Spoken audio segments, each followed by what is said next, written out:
Good afternoon. So today I'm going to discuss about antipsychotic drugs. The topics which I'm going to discuss is introduction, then the different types of mental illness, the mechanism of the different class of drugs, the classification of the antipsychotic drugs, and SAR of phenothiazines and SAR of butyrophenones. The antipsychotics, which are also called as neuroleptics or major tranquilizers, these are the drugs which are used to manage psychosis or the drugs which are used in the treatment of mental illness. They are used in schizophrenia and bipolar disorder. The antipsychotic drugs, they will be producing a calming effect in agitated psychotic patients. Hence, they are called as the major tranquilizers. And antipsychotics, they also reduce the reactivity to emotional stimuli with little effect on consciousness. Hence, they are referred to as neuroleptics. And these class of drugs, they are effective in relieving the symptoms of psychosis in a short term. The long-term use of antipsychotics, it will lead to various adverse effects such as involuntary movement disorders, gynecomastia, then impotence, weight gain, and metabolic syndrome. Okay, so antipsychotics are nothing but the drugs which are used in the treatment of different mental disorders or mental illness.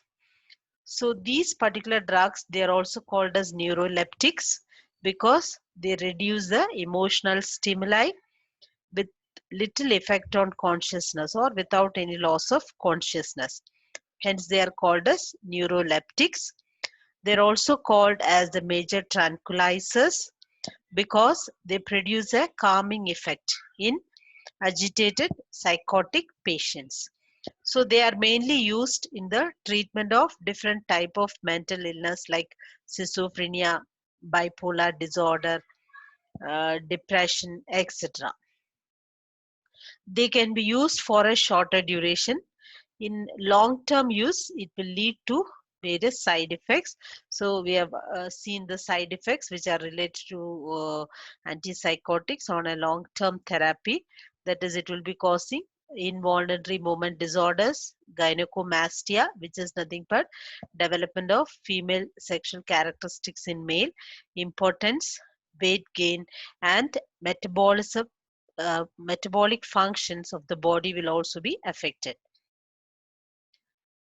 If you come to the type of mental illness, the antipsychotic drugs, they can be classified into two categories mainly. The first generation antipsychotics, they are called as the typical antipsychotics, which is discovered in the early 1950s. And the second generation drugs, they are called as the atypical antipsychotics.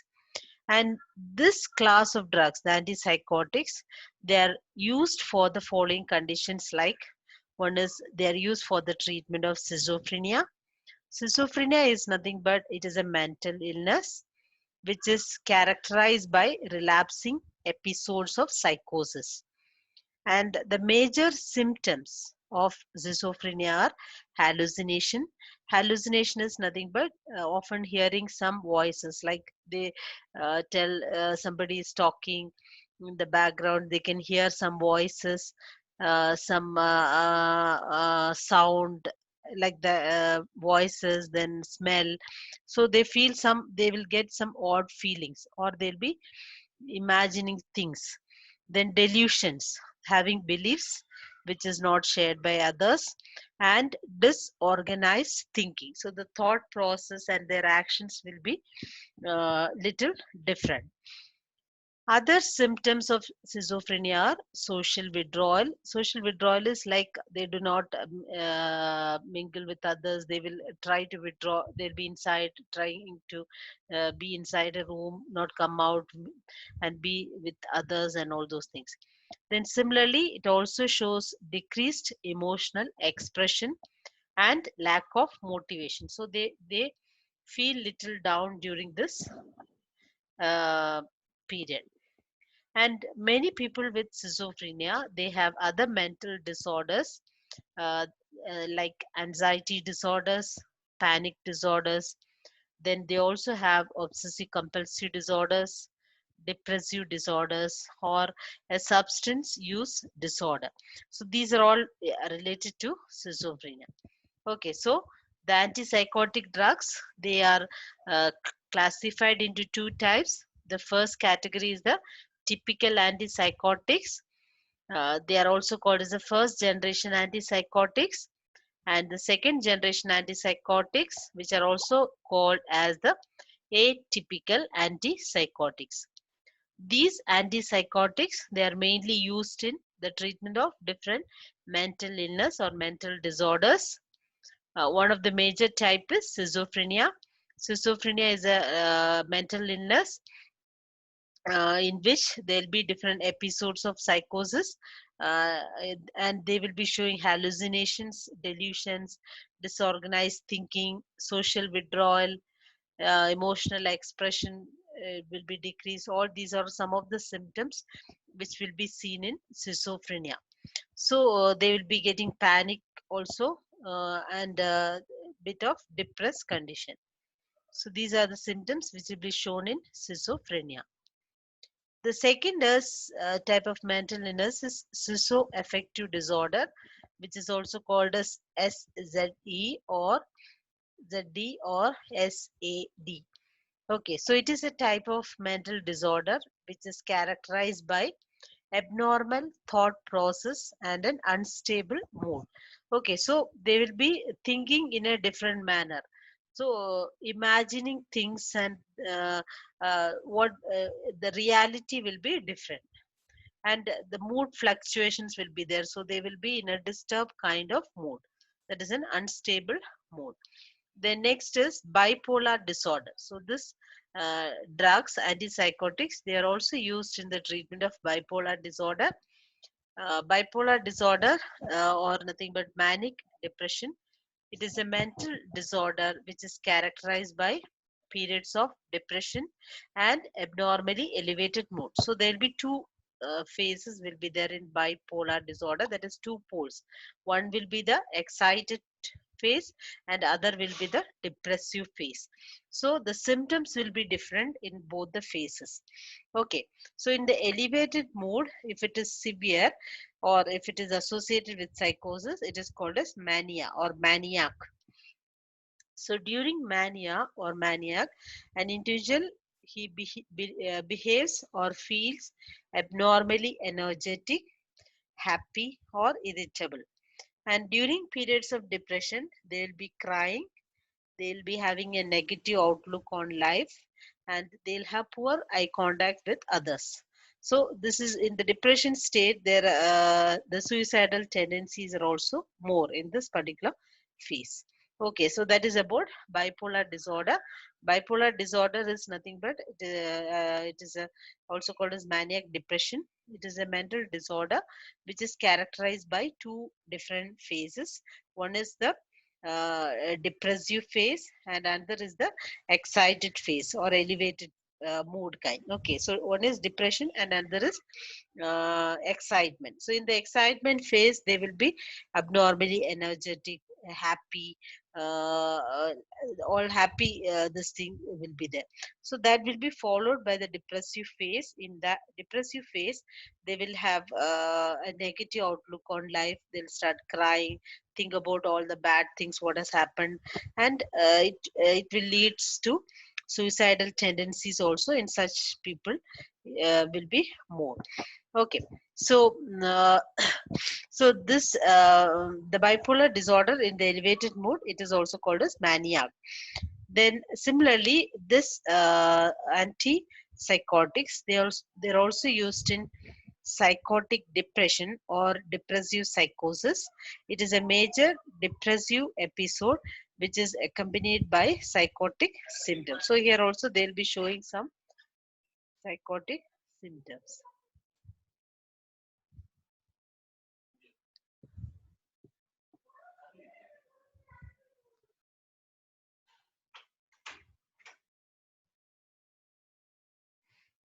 Now we come to the causes.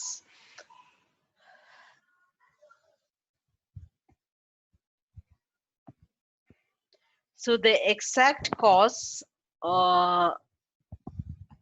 is mainly because of the excess of dopamine activity. So dopamine is nothing but it is a neurotransmitter.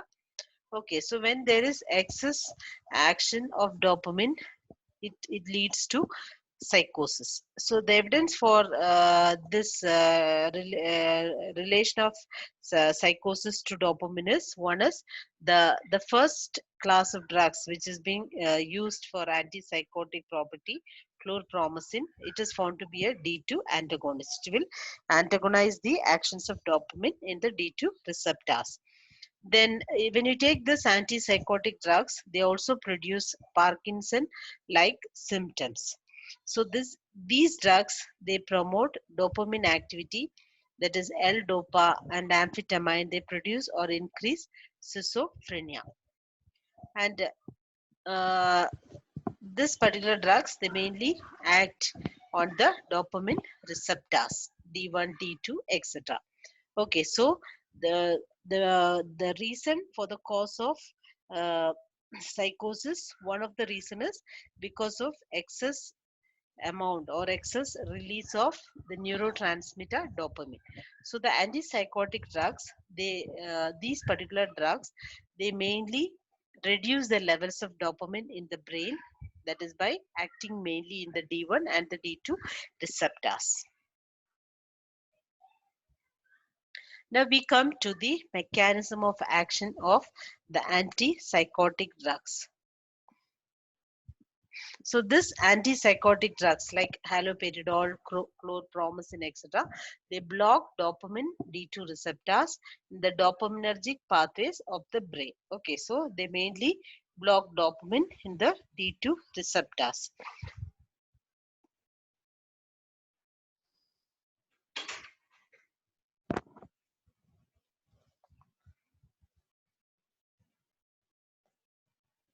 The excess release of dopamine in the mesolimbic pathway has been linked to psychotic experiences. Okay, so in the mesolimbic region, when there is excess of release of the neurotransmitter, it leads to psychosis. Then decreased dopamine release in the prefrontal cortex and excess dopamine release are associated with psychotic episodes in schizophrenia and bipolar disorder. Okay, so the release of dopamine, okay, it leads to psychotic episodes in schizophrenic patients and bipolar patients. In addition to the antagonistic effect of dopamine, the antipsychotics, they also antagonize the 5-HT2A receptors. Now, the first generation antipsychotics, if you take these particular class of compounds, they are also called as the conventional type or the typical or the traditional antipsychotics.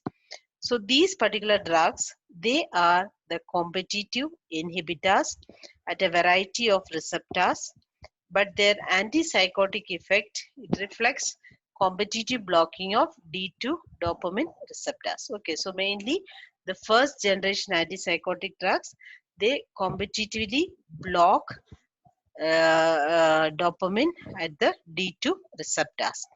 The first generation antipsychotics, they are associated with movement disorders, particularly for drugs that bind tightly to dopaminergic neuroreceptors such as haloperidol. So the movement disorder is one of the side effect which is related to the antipsychotic drugs. Okay, so we'll come to, when we discuss about the drugs, we come to the side effects which are related to these drugs. So the first generation drugs, they exhibit their antipsychotic effect by competitively blocking the D2 dopaminergic receptors, and these first generation antipsychotics, they leads to certain movement disorders. That is that whichever drugs which binds to the dopaminergic neuroreceptors, for example haloperidol and all, they'll be exhibiting the side effect of movement disorders. When you take the second generation antipsychotic drugs, which are also called as the atypical antipsychotics, they have fewer extra pyramidal effects than the first generation agents, but they also possess some metabolic side effects, okay, impairing the metabolism. Metabolism means the various metabolic functions in the body. So if the metabolism is not proper, it leads to certain other diseases also. So it can lead to diabetes, hypercholesterolema, and weight gain. Okay, so it can lead to variation in the blood sugar levels, cholesterol levels, and all those things will be caused because of the second generation drugs. These second generation drugs, they mainly act by blocking serotonin as well as dopamine receptors. Okay, so the first generation drugs, they mainly block the dopamine receptors, whereas the second generation drug, they will be blocking the serotonin as well as the dopamine receptors. These particular drugs, that is the second generation antipsychotics, they will be possessing weak D2 blocking, but they possess potent HT2 antagonistic activity. And the extra pyramidal side effects are minimal, uh, and they improve the impaired cognitive function in psychotic. That is, the movement disorders will be not much with the second generation drugs. Okay, so the second generation drugs, antipsychotic drugs, they are also called as the atypical antipsychotics. They possess fewer or less uh, extra pyramidal side effects than the first generation drugs, but these particular drugs are related to certain other metabolic side effects. They can lead to diabetes, hypercholesterolema, and weight gain. These are the side effects which will be caused on a long term use. Okay, so the second generation drugs, they mainly act by blocking the serotonin as well as the dopamine receptors. They have weak D2 blocking activity, but they are potent HT2 antagonistic uh, agents. And the extra pyramidal side effects are less when you compare with that of the first generation drugs. Now we come to the classification of antipsychotic drugs. There are so many antipsychotic drugs, but our classification is based upon the syllabus. Okay, so we have taken few drugs from each class. Okay, so mainly we have 5 different class of drugs. So the first category of drugs is phenothiazines. In that we have chlorpromazine hydrochloride, triflupromazine, promazine hydrochloride, thioridazine, prochlorperazine, etc. Few more drugs are there. Okay, so this is the structure of chlorpromazine hydrochloride. So this consists of the phenothiazine ring. So you can see here tricyclic pheno the tricyclic phenothiazine ring is there, which is a heterocyclic ring which consists of sulfur and the nitrogen atom. Okay, so this is the phenothiazine ring. This is the structure of chlorpromazine hydrochloride. The second class is ring analogs of phenothiazines, that is thioxanthines. Okay, so in thioxanthines, they are structurally related to phenothiazines, where the nitrogen atom is not there in this. Okay, so that is the difference. So they are structural analogs. So this is the structure of chlorprothiazine. Okay, this is the structure of chlorprothiazine, which is a thioxanthine derivative. Next is the fluorobutyrophenols. Example, we have haloperidol, droperidol, risperidone, etc. So this is the structure of haloperidol. So this, if you take the ring structure, it consists of the piperidine ring, which is being present over here. Then the next class of drug is beta amino ketones. We have molindone hydrochloride. This is the structure of molindone hydrochloride.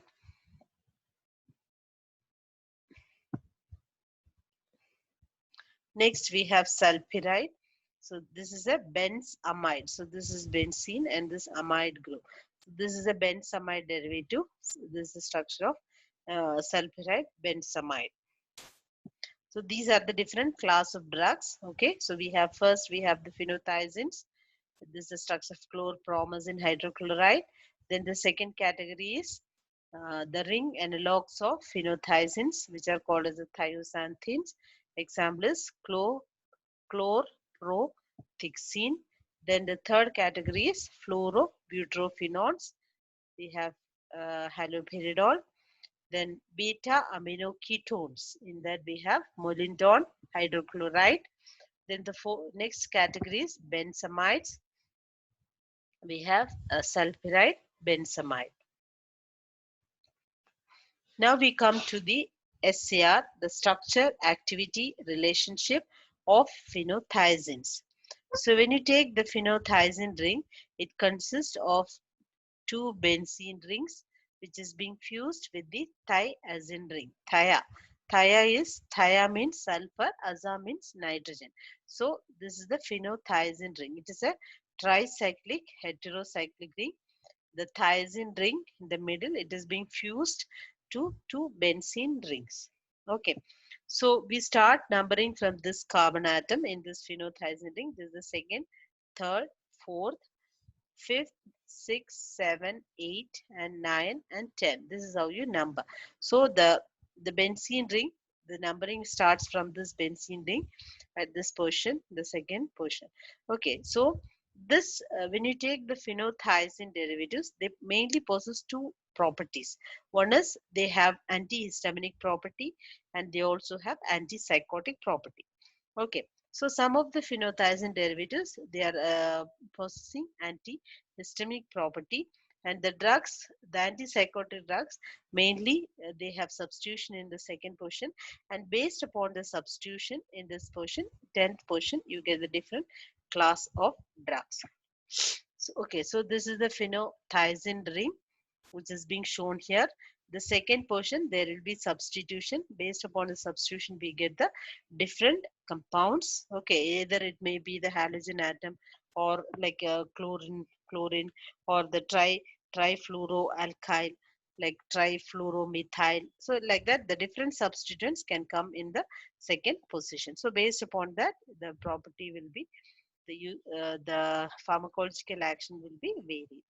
Then in the 10th position nitrogen, this nitrogen is part of the ring phenothiazine ring, and this is the substituent alkyl connector. This nitrogen, it is called as the terminal amino group or the terminal nitrogen atom. So there are two nitrogen atoms. This nitrogen atom, it is part of the phenothiazine ring, and this nitrogen atom, it is the terminal nitrogen atom, which is the part of the side chain, and this is the alkyl connector, the alkyl group. So based upon this alkyl chain, the potency also will be determined. So this is about the phenothiazine ring. Okay, so when you take the unsubstituted phenothiazines, they have no activity, but they are highly lipophilic in nature. So because of that, they can easily penetrate through the blood-brain barrier. Okay, so the unsubstituted compounds, they are highly lipophilic in nature. So because of that, they can easily cross the blood-brain barrier, and thereby they can bind to the CNS receptors. Okay, and the substitution at the second position, and the substitution at the second position, and the substitution at the 10th position, it is required for the antipsychotic potency. The C2 position, this one, the X, no, the C2 position, it must have an electron withdrawing group. The activity of these various groups is like in the X position, depending upon the substituent, the potency will be varied. So sulfonamido groups, then trifluoromethyl group, Okay, so halogens, etc. So based upon the substitution, you get the varied compounds with multiple potencies. So these are all some of the examples of electron donating and electron withdrawing groups. So which depending upon the strength of the electron donating or the electron withdrawing group, the potency also will be varied. So these are all some of the strong electron donating groups like amino group, hydroxyl group and all. Then these are the moderate and these are the weak electron donating groups. Then these are all examples of the electron withdrawing groups. Okay, so depending upon the groups, okay, nitrile group, trifluoromethyl group, halogen atoms, etc. So based upon that, the potency also will be varied. Then the so this is the this nitrogen is the part of the ring nitrogen. Okay, the 10, the position you can see here, the 10th position, that is part of the nitrogen which is part of the phenothiazine ring. So this is the substituent which is present in the ring. So this terminal nitrogen atom, either it can be the aliphatic, this is the aliphatic kind, or in some cases the terminal nitrogen atom, it is part of a heterocyclic ring. Okay, either it may be the piperazine ring or it may be the piperidine ring. Okay, so this is the piperazine. Piperazine is nothing but the ring which consists of nitrogen atom in the 1 and the 4 position. So that is a piperazine ring. This is the piperidine ring. That is a saturated form of pyridine is called as piperidine. Okay, so the different phenothiazine derivatives, the terminal nitrogen atom, either it can be the simple, it can be substituted with the simple alkyl groups or aliphatic groups, or in some cases, the terminal nitrogen atom, it is part of a heterocyclic ring. Either it may be the piperazine ring or it may be a piperidine ring. Okay, a terminal amino substituent, it may be present at N10.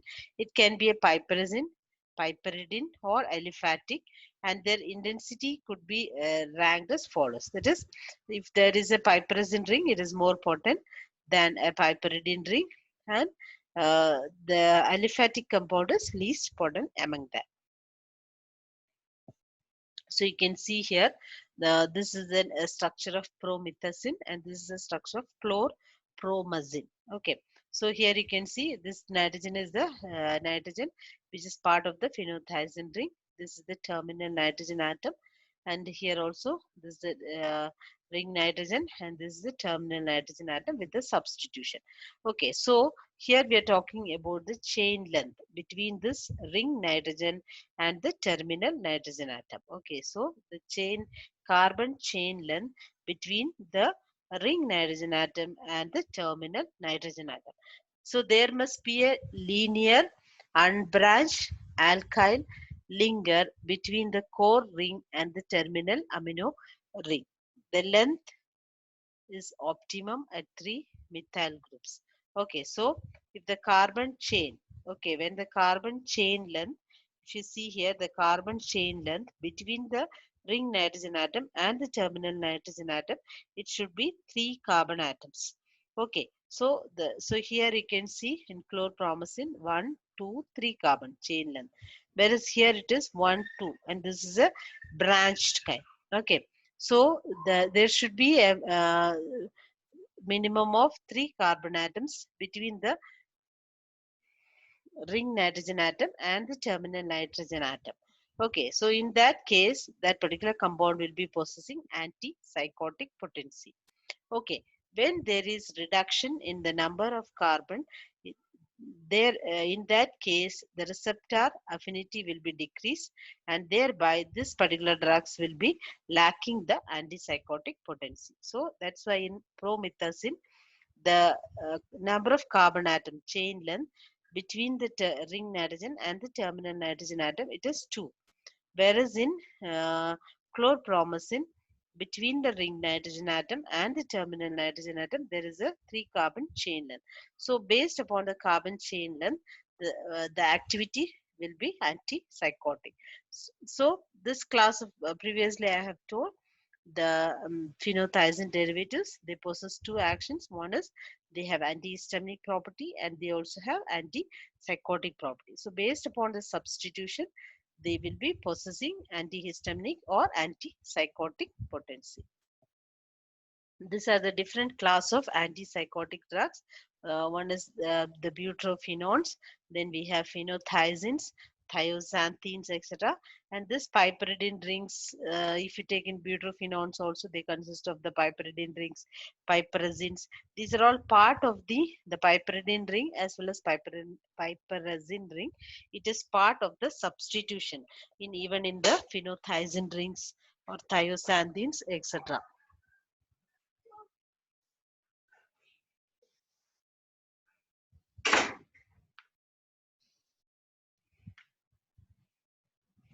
Now we come to the butyrophenones. So butyrophenone, it is being developed from the analgesic drug mephiridine. So this is the structure of the analgesic drug mephiridine. Mephiridine is nothing but it is a simple piperidine derivative. You can see here the piperidine ring with substitution in the 1 and the 4th position. Okay. So based upon that you get the simple piperidine derivative, that is mephiridine, which is used as an analgesic. So this mephiridines, when they are done some structural modifications, okay, the propiophenones are being developed. These propiophenones are having potent analgesic potency. Okay, from this propiophenones only, the butyrophenones are being developed. These butyrophenone analogs, they are found to possess lower analgesic potency, but chlorpromazine like antipsychotic activity. Okay, so when the methyl group in mephiridine, it is being replaced by the propiophenone group. Okay, so you can see here 1, 2, 3 carbons, propyl. Okay, propiophenones, and here you can see 1, 2, 3, 4, 4. So that is a butyrophenones. Okay, so the butyrophenone analogs, they have low analgesic potency, but they also possess antipsychotic potency. So that led to the discovery of various butyrophenone analogs, which are used as antipsychotic drugs. So this is the SAR of butyrophenones. The modification of the benzoyl group, other than anything other than fluorine in the para position, lowers the activity. So you can see here, this is the simple piperidine ring. So two rings are there, A and the B, structures A and B. So you can see in structure A, so here the here it consists of the butyrophenone derivative. The 4 carbons are there in this aromatic ring. When there is substitution in the para position, the halogen substitution, it will leads to potent compound when you compare with this one. Okay, so the modification in the benzoyl group, any other substitution other than fluorine in the para position, it will lower the activity. So when you compare the structure A and structure B, A, it has a fluorine substitution in the para position. So this fluorine substitution, it will increases the potency of the drug when you compare with that of structure B. Then replacing the carbonyl group with isosteric group or other functional group, it lowers the activity. So here you can see here in this particular structure, this is the carbonyl group, right? Carbonyl group means aldehyde or keto group. So here this is the keto group which is present. So when this keto group, the carbonyl group, it is being replaced with other isosteric group, so what will happen is it will lower the activity. So this X portion, it can't be nitrogen or sulfur or carbon. So in all those cases, there will be decrease in the potency. Okay, that is this oxygen, when it is being replaced by other atoms, it will decrease the potency. Similarly, this X position, if it is being substituted with hydroxyl group amino, this is saturated here. So here it is a double bond O, right? Here when this group is, it is the bond is saturated, and if it is being replaced by a hydroxyl group, amino group or thiol group, in all that cases it will leads to decrease in the potency. So it should be the carbonyl group for maximum um, antipsychotic potential. Then the modification of the CH2 linker group, that is this group, the chain, okay, the carbon chain length between the piperidine ring and the aromatic ring. There is a carbon chain, alkyl chain, right? So when this alkyl chain CH2N, when there is the linker has to be a propylene group. Any alteration to the CH2 linker, such as shortening, lengthening, branching, or if it is being part of a ring system, in all that cases it will lead to decrease in antipsychotic property or loss of neuroleptic activity. So this carbon chain CH2N, this carbon chain, it should be a propyl group kind. Okay, so there should be minimum 3 CH2s here. So if it is being replaced, okay, either the chain length is being decreased, or if it is being branched, or if you are making a ring system, in all that cases it will lead to decrease in the antipsychotic property. So this carbon chain, the length of the carbon chain, it is very important for the antipsychotic property. The modification of the amino group, a tertiary amino group, should be present, and the tertiary amine is in some cyclic form, like in either maybe the piperidine ring or tetrahydropyridine or piperazine ring. In all that cases, there will be increase in the potency. Okay, so if the tertiary, the nitrogen atom which is present, it should be a tertiary in nature, and it can be either a heterocyclic ring like piperidine, tetrahydropyridine, or piperazine. In all that cases, there will be increase in the potency. And further modification of the ring at the para portion, it can be done for better potency and in order to reduce the toxicity. Okay, so the main aim of this structural modification is to produce a drug with better biological potency and less toxicity.